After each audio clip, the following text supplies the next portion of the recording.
కార్తికేయ కొత్త సినిమా భజే వాయువేగం రిలీజ్ అయి నిన్న గురువారంతో 7 రోజులు కంప్లీట్ అయింది. అంటే మొదటి వారం కంప్లీట్ అయింది. ఈ మొదటి వారం గ్రాస్ కలెక్షన్స్ చూస్తే ఈ సినిమా తెలంగాణలో 1.5 షేర్ అంటే 3 కోట్లు గ్రాస్ కలెక్ట్ చేసింది. ఇక ఆంధ్రప్రదేశ్ నుంచి కూడా 3 కోట్లు గ్రాస్ వచ్చింది. అలా టోటల్గా తెలుగు రాష్ట్రాల్లో ఈ సినిమా 6 కోట్లు గ్రాస్ అయితే కలెక్ట్ చేసింది మొదటి వారంలో. ఇక కర్ణాటక, రెస్ట్ ఆఫ్ ఇండియా మరియు ఓవర్సీస్ నుంచి 1 కోటి గ్రాస్ వచ్చింది. అలా టోటల్గా మొదటి వారంలో 7 రోజుల్లో 7 కోట్లు గ్రాస్ కలెక్ట్ చేసింది ఈ cinema.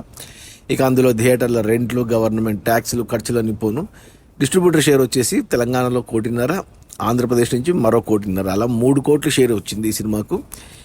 And Karnataka, rest of India, overseas నుంచి 50 లక్షల షేర్ వచ్చింది. అలా టోటల్గా 3.5 కోట్లు డిస్ట్రిబ్యూటర్ షేర్ అయితే వచ్చింది ఈ సినిమాకు.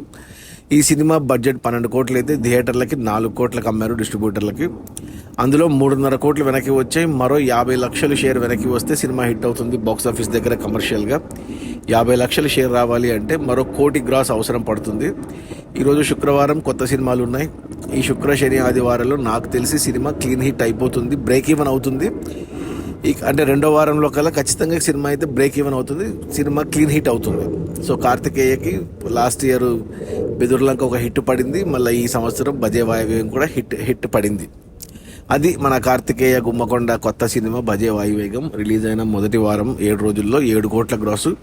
అందులో డిస్ట్రిబ్యూటర్ షేర్ వచ్చేసి 3.5 కోట్లు. సినిమాని డిస్ట్రిబ్యూటర్లు 4 కోట్లకు కొంటే మరో 50 లక్షల షేర్ వస్తే సినిమా హిట్ అవుతుంది. 50 లక్షల షేర్ రావాలంటే 1 కోటి గ్రాస్ కావాలి. నాకు తెలిసి వచ్చేస్తుంది, సినిమా క్లీన్ హిట్ అవుతుంది. Okay, bye.